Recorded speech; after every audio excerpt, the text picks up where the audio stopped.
Hi ವೀಕ್ಷಕರೇ, ಎಲ್ಲರಿಗೂ ನಮಸ್ಕಾರ. ಗೃಹಲಕ್ಷ್ಮಿ ಯೋಜನೆಯ 12ನೇ ಕಂತಿನ ಹಣಕ್ಕಾಗಿ ಸಾಕಷ್ಟು ಫಲಾನುಭವಿಗಳು ಪ್ರತಿನಿತ್ಯವೂ ಕೂಡ ವೆಯ್ಟ್ ಮಾಡ್ತಾ ಇದ್ದೀರಾ.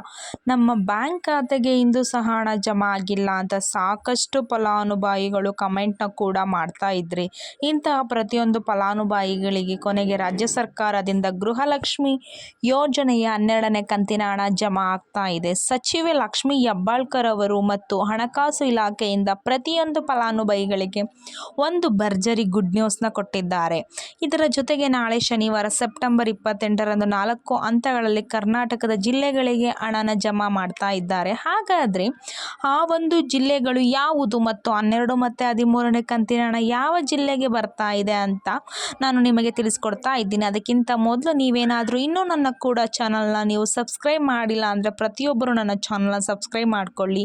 ಹಾಗೆ ವಿಡಿಯೋಗೆ ಒಂದು ಲೈಕ್ನ ಕೊಡಿ. ಹೌದು ವೀಕ್ಷಕರೇ, ಕಳೆದ ಒಂದು ತಿಂಗಳಿಂದ ಗೃಹಲಕ್ಷ್ಮಿ ಯೋಜನೆಯ 12ನೇ ಕಂತಿನ ಹಣಕ್ಕಾಗಿ ಸಾಕಷ್ಟು ಫಲಾನುಭವಿಗಳು ಪ್ರತಿನಿತ್ಯವೂ ಕೂಡ ವೆಯ್ಟ್ ಮಾಡ್ತಾ ಇದ್ದೀರಾ. ನಮ್ಮ ಬ್ಯಾಂಕ್ ಖಾತೆಗೆ ಇಂದು ಕೂಡ ಹಣ ಬಂದಿಲ್ಲ, ಜಮಾ ಆಗಿಲ್ಲ ಅಂತ ತುಂಬ ಫಲಾನುಭವಿಗಳು ಪ್ರತಿನಿತ್ಯವೂ ಕೂಡ ಕಮೆಂಟ್ನ ಮಾಡ್ತಾ ಇದ್ದೀರಾ. ಇಂತಹ ಪ್ರತಿಯೊಂದು ಫಲಾನುಭವಿಗಳ ಬ್ಯಾಂಕ್ ಖಾತೆಗೆ ಸರ್ಕಾರದಿಂದ ಕೊನೆಗೂ ಗೃಹಲಕ್ಷ್ಮಿ ಯೋಜನೆಯ 12ನೇ ಕಂತಿನ ಹಣ ಮತ್ತು 13ನೇ ಕಂತಿನ ಹಣ ಜಮಾ ಆಗ್ತಾ ಇದೆ. ಇಲ್ಲಿಯವರೆಗೂ ಫಲಾನುಭವಿಗಳಿಗೆ 11ನೇ ಕಂತಿನ ಹಣ ಮತ್ತು ಸರ್ಕಾರ 12ನೇ ಕಂತಿನ ಹಣಕ್ಕಾಗಿ ಕಳೆದ ಒಂದು ತಿಂಗಳು ಸಮಯನ ತಗೊಂಡಿದ್ದಾರೆ. ಆದರೆ ಒಂದು ತಿಂಗಳು ಆದರೂ ಕೂಡ ಫಲಾನುಭವಿಗಳಿಗೆ ಯಾವುದೇ ರೀತಿಯ ಒಂದು ಹಣ ಜಮಾ ಆಗಿಲ್ಲ. ಜುಲೈ ತಿಂಗಳ 12ನೇ ಕಂತಿನ ಹಣ, ಅದೇ ರೀತಿ ಆಗಸ್ಟ್ ತಿಂಗಳ 13ನೇ ಕಂತಿನ ಹಣ, ಇದರ ಜೊತೆಗೆ ಫಲಾನುಭವಿ ಅಂದರೆ ಸೆಪ್ಟೆಂಬರ್ ತಿಂಗಳ 14ರ ಫಲಾನುಭವಿಗಳಿಗೆ ಬ್ಯಾಂಕ್ ಖಾತೆಗೆ ಜಮಾ ಆಗಬೇಕಿತ್ತು. ಇದೀಗ ರಾಜ್ಯ ಸರ್ಕಾರ ಸಚಿವೆ ಲಕ್ಷ್ಮಿ ಹೆಬ್ಬಾಳ್ಕರ್ ಅವರು ಮತ್ತು ಹಣಕಾಸು ಇಲಾಖೆಯ ಪ್ರತಿಯೊಂದು ಫಲಾನುಭವಿಗಳಿಗೆ ಒಂದು ಭರ್ಜರಿ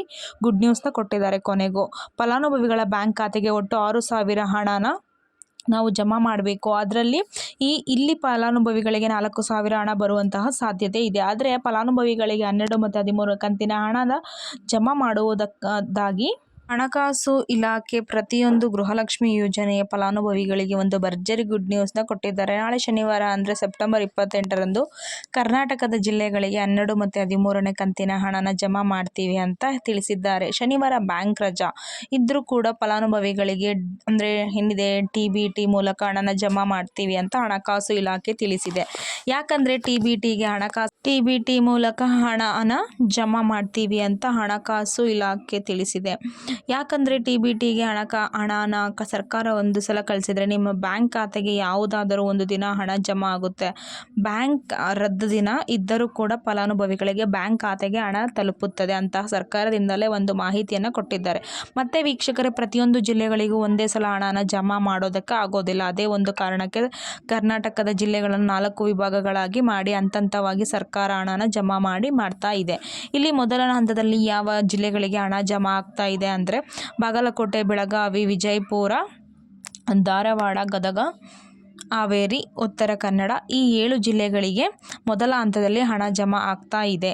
ಅದೇ ರೀತಿ ಎರಡನೆಯ ಹಂತದಲ್ಲಿ ಬೆಂಗಳೂರು ನಗರ, ಬೆಂಗಳೂರು ಗ್ರಾಮಾಂತರ, ರಾಮನಗರ, ಚಿಕ್ಕಬಳ್ಳಾಪುರ, ಚಿತ್ರದುರ್ಗ, ದಾವಣಗೆರೆ, ಕೋಲಾರ, ಶಿವಮೊಗ್ಗ, ತುಮಕೂರು ಈ 9 ಜಿಲ್ಲೆಗಳಿಗೆ ಎರಡನೇ ಹಂತದಲ್ಲಿ 12ನೇ ಕಂತಿನ ಹಣ ಮತ್ತು 13ನೇ ಕಂತಿನ ಹಣ ಜಮಾ ಆಗ್ತಾ ಇದೆ.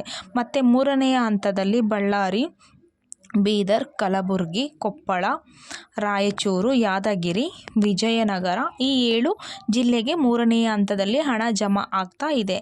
ಅದೇ ರೀತಿ 4ನೆಯ ಹಂತದಲ್ಲಿ ಚಾಮರಾಜನಗರ, ಚಿಕ್ಕಮಗಳೂರು, ದಕ್ಷಿಣ ಕನ್ನಡ, ಹಾಸನ, ಕೊಡಗು, ಮಂಡ್ಯ, ಮೈಸೂರು, ಉಡುಪಿ ಈ 8 ಜಿಲ್ಲೆಗಳಿಗೆ 4ನೆಯ ಹಂತದಲ್ಲಿ 12 ಮತ್ತು 13 ಕಂತಿನ ಹಣ ಜಮಾ ಆಗ್ತಾ ಇದೆ. ನೋಡಿ ವೀಕ್ಷಕರೇ, ಕಳೆದ ಒಂದು ತಿಂಗಳಿಂದ ಸಾಕಷ್ಟು ಫಲಾನುಭವಿಗಳು ಗೃಹಲಕ್ಷ್ಮಿ ಯೋಜನೆಯ 12ನೇ ಕಂತಿನ ಹಣಕ್ಕಾಗಿ ವೆಯ್ಟ್ ಮಾಡ್ತಾ ಇದ್ದೀರಾ. ಸರ್ಕಾರದಿಂದ ನಮ್ಮ ಬ್ಯಾಂಕ್ ಖಾತೆಗೆ ಹಣ ಬರೋದೇ ಇಲ್ಲ ಅಂತ ಸಾಕಷ್ಟು ಫಲಾನುಭವಿಗಳು ಈಗಾಗಲೇ ಅಂದುಕೊಂಡಿದ್ದೀರಾ.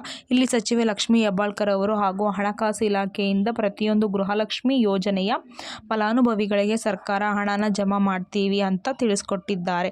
ನಿಮ್ಮ ಬ್ಯಾಂಕ್ ಖಾತೆಗೆ ಒಂದು ವೇಳೆ ಶನಿವಾರ ಹಣ ಬಂದಿಲ್ಲ ಆದರೂ ಕೂಡ ಸೋಮವಾರದಿಂದ ಖಂಡಿತವಾಗಿಯೂ ಹಾಗೆ ಆಗುತ್ತೆ. ಈಗಾಗಲೇ ರಾಜ್ಯ ಸರ್ಕಾರದಿಂದ ಹಣಕಾಸು ಇಲಾಖೆಗೆ ಸರ್ಕಾರ ಒಂದು ಪತ್ರವನ್ನು ಕೂಡ ಕಳಿಸಿದ್ದಾರೆ.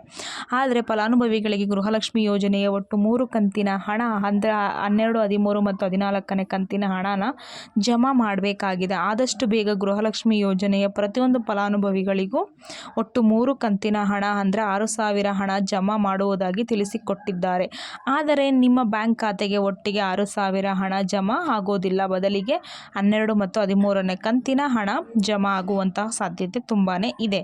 ಒಂದು ವೇಳೆ ಶನಿವಾರ ಫಲಾನುಭವಿಗಳಿಗೆ ಬ್ಯಾಂಕ್ ಖಾತೆಗೆ ಹಣ ಬಂದಿಲ್ಲ ಆದರೂ ಕೂಡ ಮುಂದಿನ ವಾರ ಅಂದರೆ ಸೆಪ್ಟೆಂಬರ್ 30ರಿಂದ ಪ್ರತಿಯೊಂದು ಫಲಾನುಭವಿಗಳಿಗೆ ಸರ್ಕಾರ ಖಂಡಿತವಾಗಿಯೂ ಹಣನ ಜಮಾ ಮಾಡೇ ಮಾಡ್ತಾರೆ. ಹಣಕಾಸು ಇಲಾಖೆಯಿಂದಾನೇ ಪ್ರತಿಯೊಂದು ಫಲಾನುಭವಿಗಳಿಗೆ ಗೃಹಲಕ್ಷ್ಮಿ ಯೋಜನೆಯ 3 ಕಂತಿನ ಹಣನ ಜಮಾ ಮಾಡುವುದಾಗಿ ತಿಳಿಸಿಕೊಟ್ಟಿದ್ದಾರೆ. ನಿಮ್ಮ ಬ್ಯಾಂಕ್ ಖಾತೆಗೆ ಗೃಹಲಕ್ಷ್ಮಿ ಯೋಜನೆಯ 12ನೇ ಕಂತಿನ ಹಣ ಮತ್ತು ಉಳಿದ ಕಂತಿನ ಹಣ ಬರಬೇಕು. ಅಂದರೆ ನೀವು ಇಲ್ಲಿಯವರೆಗೂ ಸರ್ಕಾರದಿಂದ ಬಿಡುಗಡೆಯಾಗಿರುವ ಗೃಹಲಕ್ಷ್ಮಿ ಯೋಜನೆಯ ಒಟ್ಟು 11 ಕಂತಿನ ಹಣನ ಪಡ್ಕೊಂಡಿರಬೇಕು. 11ನೇ ಕಂತಿನ ಹಣ ನಿಮ್ಮ ಬ್ಯಾಂಕ್ ಖಾತೆಗೆ ಬಂದಿಲ್ಲ ಅಂದರೆ ಗೃಹಲಕ್ಷ್ಮಿ ಯೋಜನೆಯ 12ನೇ ಕಂತಿನ ಹಣ ನಿಮ್ಮ ಬ್ಯಾಂಕ್ ಖಾತೆಗೆ ಬರೋದಿಲ್ಲ. ಖಂಡಿತವಾಗಿಯೂ ಪ್ರತಿಯೊಂದು ಫಲಾನುಭವಿಗಳಿಗೆ ಹಣ ಜಮಾ ಆಗುತ್ತೆ ಅಂತ ಹೇಳ್ತಾ ಇದ್ದಷ್ಟು ಸರ್ಕಾರದಿಂದ ಬಂದಿರುವಂತಹ ಮಾಹಿತಿಯಾಗಿದೆ. ದಯವಿಟ್ಟು ಪ್ರತಿಯೊಬ್ಬರು ನನ್ನ ಚಾನಲ್ನ ಸಬ್ಸ್ಕ್ರೈಬ್ ಮಾಡಿಕೊಳ್ಳಿ. ಹಾಗೆ ಸ್ನೇಹಿತರೆ, ಈ ಒಂದು ವಿಡಿಯೋನ ಎಲ್ಲ ಕಡೆ ಶೇರ್ ಮಾಡಿ ಅಂತ ಹೇಳ್ತಾ ನನ್ನ ವಿಡಿಯೋನ ಮುಗಿಸ್ತಾ ಇದ್ದೀನಿ. ಯಾರಿಗೆಲ್ಲ ನನ್ನ ವಿಡಿಯೋ ಇಷ್ಟ ಆಯಿತು, ನನ್ನ ವಿಡಿಯೋಯಿಂದ ಯಾರಿಗೆಲ್ಲ ನಿಮಗೆ ಉಪಯೋಗ ಆಯಿತು ಅಂತ ಅನಿಸಿದ್ರೆ ಲೈಕ್ ಆ್ಯಂಡ್ ಶೇರ್ ಮಾಡಿ. ಯಾರಿಗೆಲ್ಲ ಅಮೌಂಟ್ ಬಂದಿದೆ ಅಂತ ಅನಿಸಿದ್ರೆ ಅವರು ಕಮೆಂಟ್ ಮೂಲಕ ತಿಳಿಸಿ ಅಂತ ಹೇಳ್ತಾ ಥ್ಯಾಂಕ್ ಯು ಸೋ ಮಚ್.